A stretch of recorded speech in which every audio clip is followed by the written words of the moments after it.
Hello, my name's Andy Ashworth. I'm going to be speaking to you in the same way that I gave a talk in Madrid in August 2018 and previously in Frankfurt earlier in the year. This is some work that's been done by myself and Philip Dutton, who is a retired now clinical psychologist. We're going to talk to you about a model of stress and trauma that we loosely call the Streeview Mapview approach, together with a very, very simple exercise that can help people to deal with their stress and their trauma. Let me start with a real patient. This guy came to see me in February 2018. He was 22. He attended with his mother. It was quite a dramatic presentation. He was having suicidal thoughts and panic attacks with intrusive thoughts about his past trauma. I immediately referred him to a trauma centre, too big for me, gave him mirtazapine, which is an antidepressant, and taught him the Vinci Gaze. Don't you just hate it when that happens? It's the same with our brains. When we haven't got enough computing power left, we end up coming up with symptoms in the same way that our computer comes up with systems. So what happens in our brains? Well, in our computer, we've got a rapid access memory. We've got a similar thing in our brains using our short-term working memory. The short-term working memory is kept in our cerebellum, a smaller part of the brain at the bottom of the brain, but it's got more surface area and more neurons than the rest of the brain put together. So here it is. And it's got connections. It connects to the body through the inferior peduncle. It connects to the brain through the superior peduncle and with itself, left to right, through the middle cerebellar peduncle. Now I'm going to be sticking to this colour code of red, yellow, green, just because it goes with traffic lights and we actually know which is superior, which is middle and which is inferior by that simple colour code. Let's look at that now superimposed onto a model of the brain.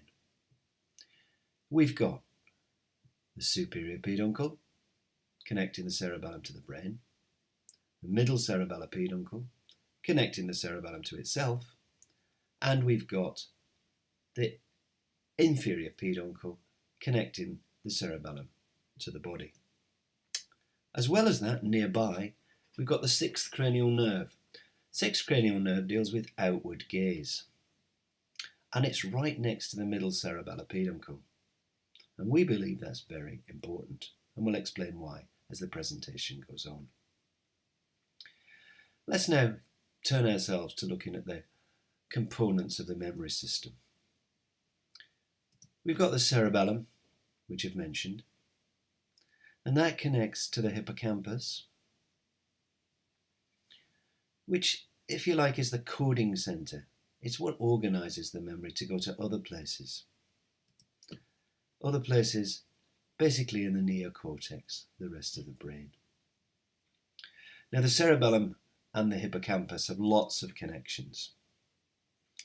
Don't think there's any point in going over them, but this is work that's been done. You can see the reference there, and it shows that they are connected in both directions. I want to look at that from the point of view of practicality and people with symptoms. I'm going to talk about a piece of work now done by Gilbertson et al., which is really quite an elegant piece of work. Basically, they looked at Vietnam veterans and did MRI studies of their brains. And they found that veterans who had PTSD had a different size of hippocampus to those without PTSD. On the left, we see the patients, the ones with PTSD, P plus in this diagram. Their hippocampus was actually smaller than the people who didn't have PTSD. Now that's interesting work, but is it cause or is it effect? Does PTSD give you a smaller hippocampus, or does having a smaller hippocampus make you more prone to PTSD? Well, this is where they went on to do some very clever additional work. You'll see the word twin is there. they looked at the twins of these groups and they did MRI studies on them. And they discovered the same thing. Now, these people didn't have PTSD, the ones on the bottom left there. They were the twins of the people who did have PTSD. So it would appear that PTSD is predisposed by having a smaller hippocampus. The figure, when we look at the data from the paper, was it was 8% smaller on average. So let's now look at the function of what's going on. Another wonderful study here. Basically, volunteers were put into an armchair, basically, and they were shown these screens, and they were given the opportunity to go through a maze. As they went through the maze, they used a joystick to find their way until they got to alley G, and alley G there was the one that actually gave fireworks. It gave you the response. So they knew that was where they were aiming for. So they were all put in a training trial and given the opportunity to find where they were. They were able to orientate them using the screens in front of them. And there's a couple of pictures there of typical things that they might see through the screen. They then went on to actually put them in a different alley, start from a different place, and see what happened next. And there were two different responses. Some people had what was described as a place-based response, and some people had what was described as a sequence-based response. So they'd gone right, left, right in the first one, but they ended up in the wrong alley. The ones who got a mental map were able to go to the right place.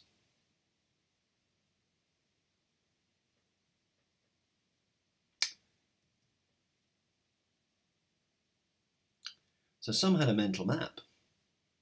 They had a place-based response, which is, if you like, a map view. Others had a sequence-based response. That's, if you like, a street view of what's going on.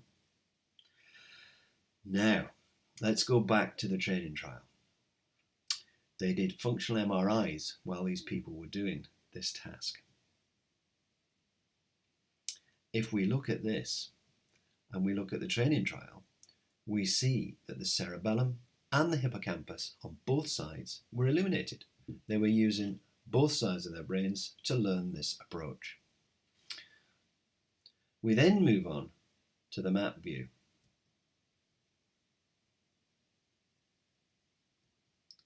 When they were actually using the map view, the place-based response, they only used the left cerebellum and the right hippocampus. And in the sequence-based response, the street view, if you like, they used the other side, the right cerebellum and the left hippocampus. So there is some lateralization of what's going on in the cerebellum and the hippocampus. I'm going to term this just from the point of view of the cerebellum to start with, because it's confusing to actually look at right cerebellum, left hippocampus. Why don't we just talk about right cerebellum, because it's always dealing with the left hippocampus. Via that upper cerebellar peduncle, the superior cerebellar peduncle, it crosses over. So what we've got is, we've got map view on the left, and we've got street view on the right. And when we clear the memory, we clear it via the hippocampus to the long-term memory. But what if we can't do that? What if, because the two aren't in sync, because the brain can't resolve the differences between a map view and a street view, or if we like, an understanding and an experience, where do we go then? We still need to resolve the differences. Well, we've got a natural way of doing that. We use REM sleep. And in REM sleep, what we're doing is we're using our 6 nerves alternately, and they resolve via the middle salipeda peduncles the connection between the two sides, allowing resolution of all the asynchrony so that we can then put the memories into our long-term memory and clear the short-term working memory. But what if we can use a gaze to do that? What if we can decide which sixth cranial nerve allows an opening up of the channel?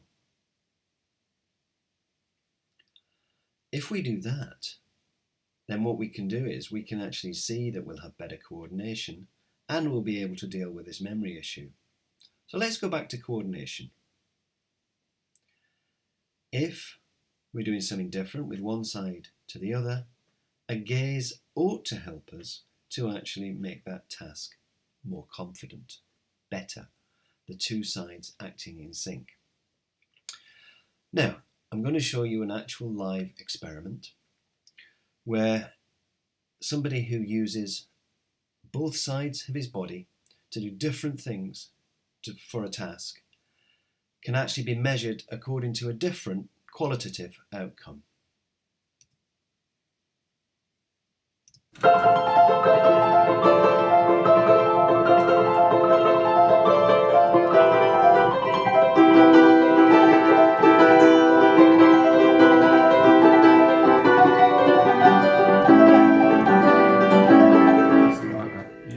Can you do the eyes too?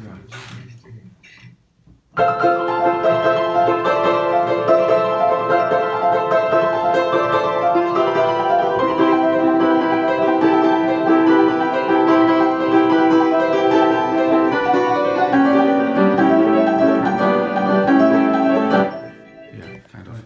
No, nothing much different. Now, an expert who listened to both of those felt that the last one was cleaner, as did the pianist himself. Unfortunately, not all our patients can play the piano and we can't actually work things out that way. So we've got another way of actually establishing what's going on in the cerebellum so that we can actually do one thing with one side of our body and a different thing with the other side of our body. Meet Jo. Now Jo here is doing something with one side of her body. She's standing on the left leg, using her left cerebellum, and her right cerebellum is dealing with the balance. What I then asked her to do was to gaze to one side. So first she gazes to her left, and then we gaze to her right. What we do is, between me observing and her feeling, we decide which is the more stable side, because the more stable side has the connection between the left and the right cerebellum. So the best gaze is the one that gives you the best stability. So now what we need to do is we need to gaze and we need to stimulate the cerebellum in a different way. So let's look at this work here. This work is a meta-analysis and it shows the stimulation of the cerebellum according to functional MRI, according to tapping. So we've got evidence that tapping stimulates the cerebellum. We can see that it's sided, so we can carry on and actually do a sided one side and then the other tapping. So how does that work in real life? Well, as we tap one side, we stimulate the middle cerebellar peduncle, and the other side stimulates the other cerebellar peduncle.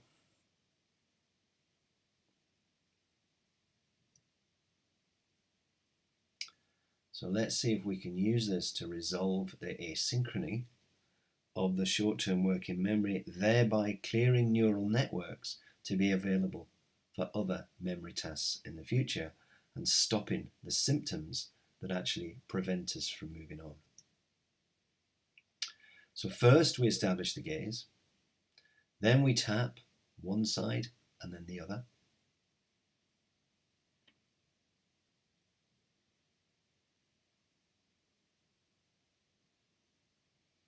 To resolve the asynchrony and to allow the transfer to long-term memory, leaving the neural networks in the cerebellum clear. Well, does this work in practice? Well, in February I went on holiday, and when I got back I saw the young man again who'd been doing his Da Vinci Gaze, he'd been taking some mirtazapine, and his referral was out there. This time he attended alone, without his mum. He felt much improved, and he'd got his appointment through for the trauma centre. He continued his mirtazapine, and he continued the Da Vinci Gaze. While he was waiting, I saw him again, and a month later, he'd stopped his medication. He'd self-cancelled his appointment for the trauma centre, and he said he was better. And he remains better. So that's it. That's the Da Vinci Gaze. Very, very simple. First of all, we establish a dominant lateral gaze.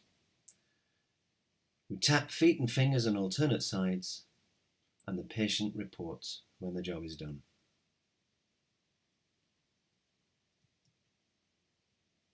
The Da Vinci Gaze is a simple technique that can be taught very, very quickly to patients, to people, to deal with their stress and their anxiety in order to give them more working memory.